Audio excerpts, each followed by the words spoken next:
Up, ladies and gentlemen, Greg M here with your track and field analysis, commentary, whatever you want to call it.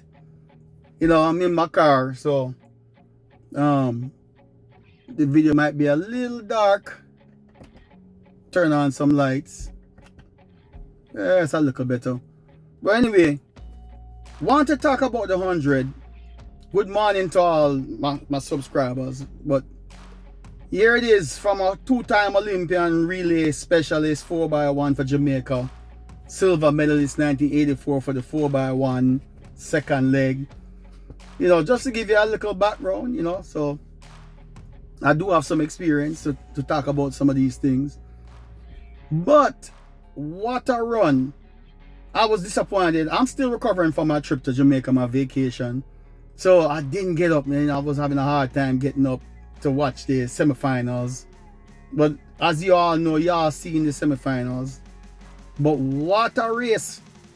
Jamaica is back on top for the World Championships. Back in the sprinting, you know, driver seat, the leader. Seville finally got his big major championships and proved he can get it together after a mistake, after not being as focused, get over his anxiety. So the man proved he has mental toughness. Not just here, but even at the Jamaica trials when he felt like a little niggle and he felt like, boy, you know, the leg, you know, not feeling so right, or whatever's going on that making him nervous. And you have to understand, this man was favored several years back, even his younger days, when he placed fourth in two major championships, cramped up in the finals, where I had him to win there too last year. And still finished like, what, 6th or something like that, with 9.92. And everybody said, oh, him choke. And like, you know, sometimes you don't know what's going on with the athletes, you know. Who said it? That's an interview with a South Africa, you know, him always seem to lose out on the major championships. I think he got bronze in one of the major championships. But that was it. And, you know, he's saying a lot of things going on, you know, sometimes they're dealing with injuries that they don't disclose to anybody, you know, but they still try to be warriors and pull through. Well, Oblique Seville, congratulations, you are a warrior, a gladiator, and you show what you got. You show you can be amongst the best, right? You're not a choker. Sometimes things just a sport. Sometimes you win a year long on the major events, the other guys just take you out, you know what I'm saying? They just run a better race and have a better day than the next guy. That's it, you know? So you've always been there, and I've always thought you have the potential to be a championship winner, and you prove it. So I'm talking about the 100 meters, the marquee event, and that's all I'm going to talk about right now. And let me look at the results. Look at that. And that's a personal best. 9.77 for Oblique Seville, personal best. Kishian Thompson, second again, 9.82, but you know, he doesn't feel bad. You know, he's happy for his countryman. He's disappointed probably quietly, you know, not probably, but you know, he's disappointed quietly. Because everybody had him when he ran that 9.79 at the Jamaica trials. Hey, he's going to be the man, and he kept, you know, winning, you know, but he didn't win comfortable after that. And what solidified it for me was watching Oblique Seville burn up the track and leave no Elias in the dust, in the rain, right? Cold weather, against the wind, running 9.86, right? No Elias couldn't find a gear to catch him, and again couldn't find a gear to catch him. And you know what's so funny? It's not funny, but you know, Oblique Seville still didn't get a great start.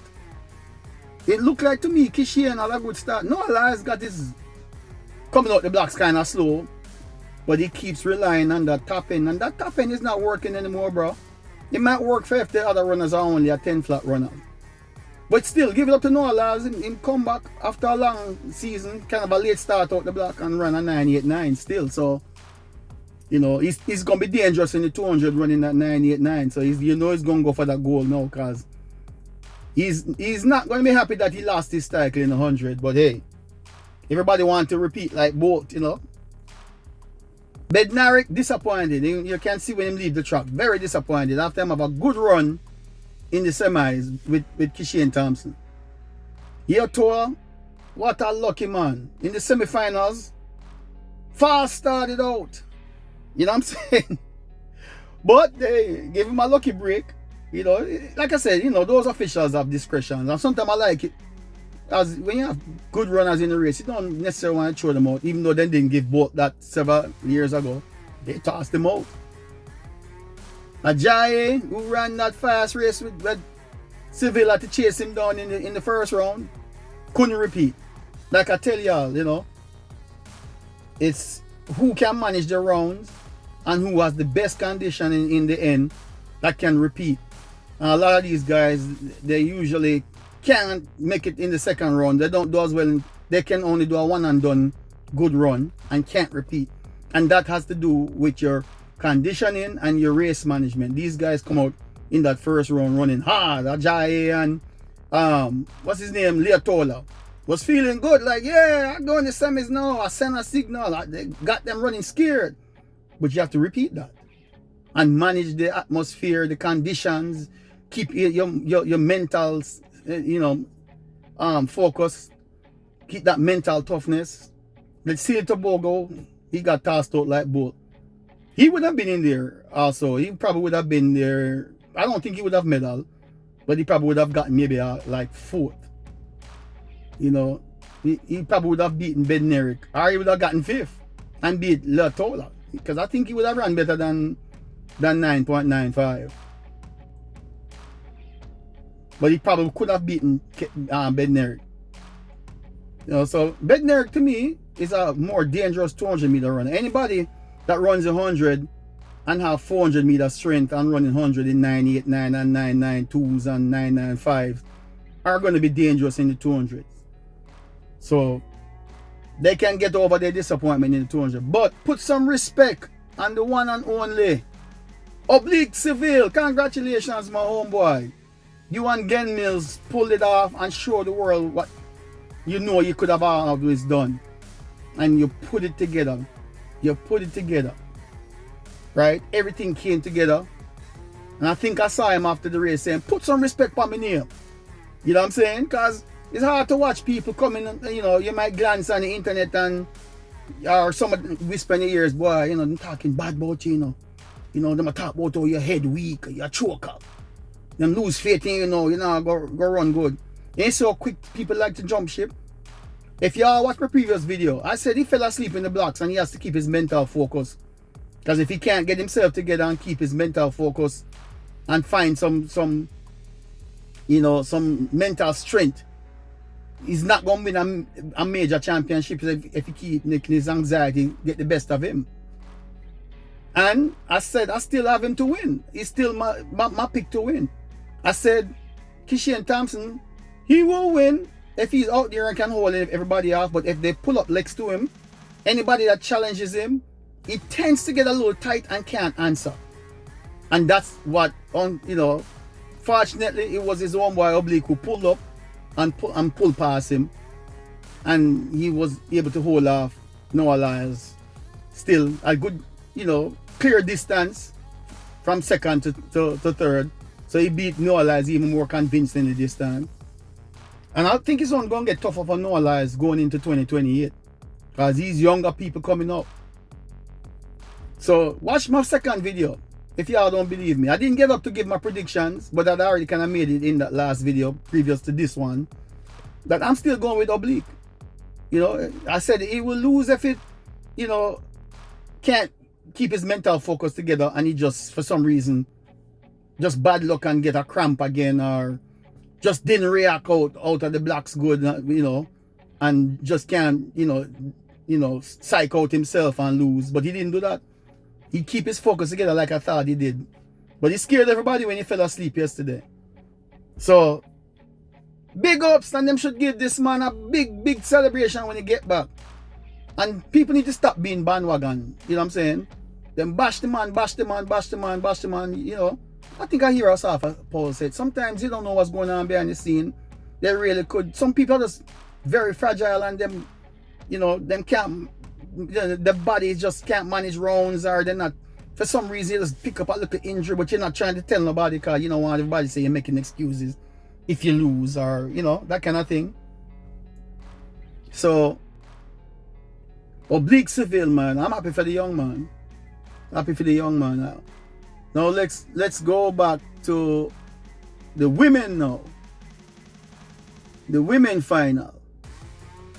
What a race. I've said it's going to be tough to beat Melissa Jefferson Wooden. I say it's going to be between her and Juliet Alfred. But I said Tina Clinton could step up there. Shericka Jackson, I thought the way she looked in the heats and saw some of the semifinals and the replay, and she didn't look too bad. I was like, she could probably challenge. But look who step up, the twin, Tina Clinton. I don't think she's the top of the twin. But right now she's the number one because the other twin now gonna see that. This girl, not taking anything away from Melissa Jefferson Wooden. They're both young. Melissa Jefferson Wooden 24, Tina Clinton just turned 21, right? Last month. She have 10, 12 years left in her to be the top notch. She'll be top notch before she's 24. Because to come out at 21, I think the commentator says she's the youngest female to win a world championship medal. So she created history at the championship and a personal best.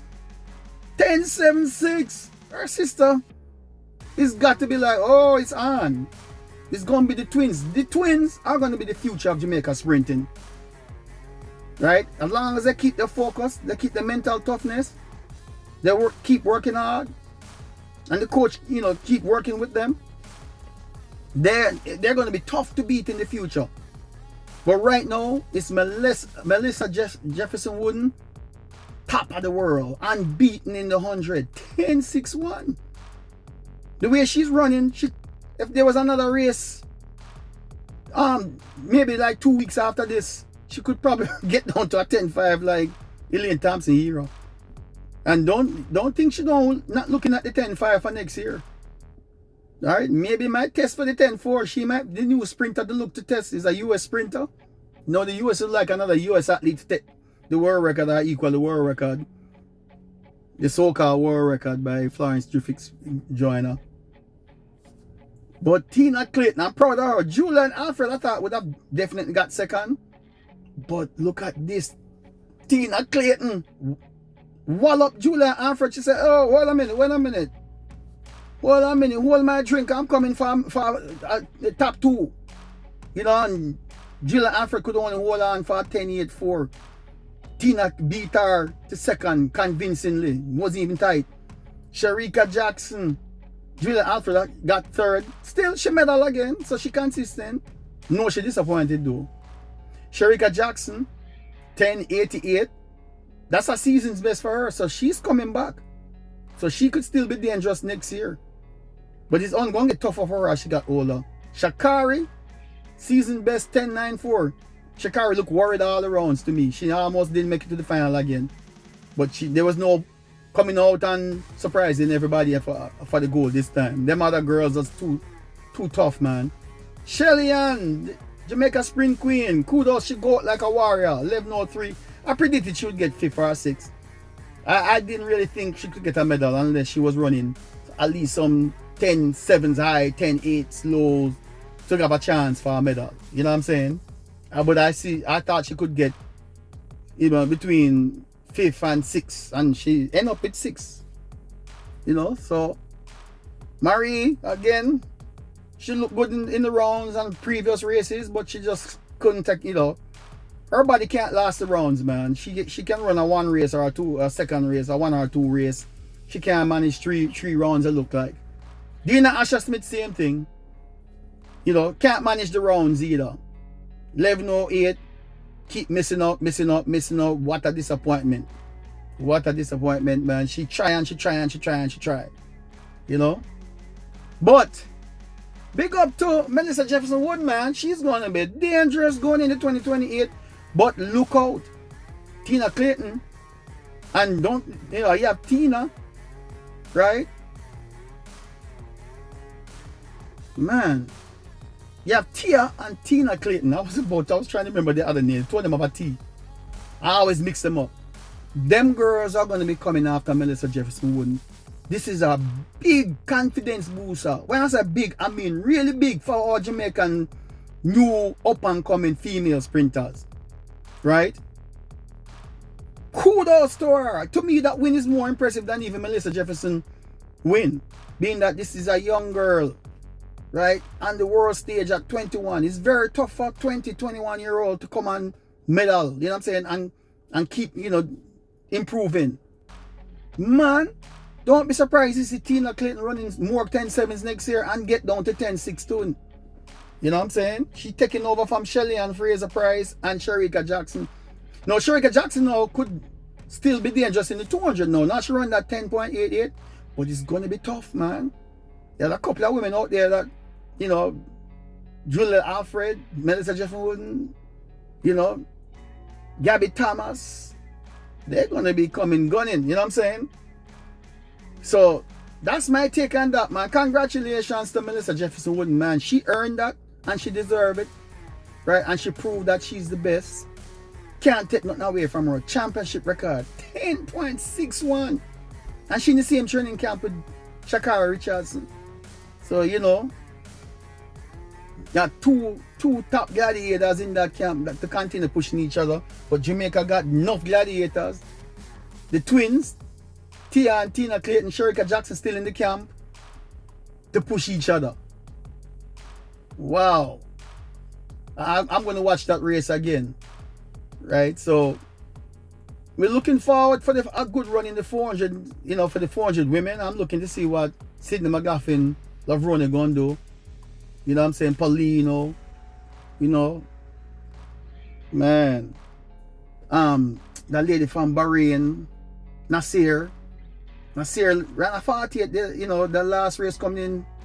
You know what I'm saying? But anyway, I just want to end right here. Looking forward to the 200 and other races. And I'm going to get pumped up in the 4x1 when that come around. Because Jamaica have a good chance to win gold. It's just going to be the handoffs you have to think about. I don't want to go so far ahead. Let's enjoy this moment. Congratulations to the winner of the 100 meter and our runner-up, Tina Clayton. She's to me like a winner.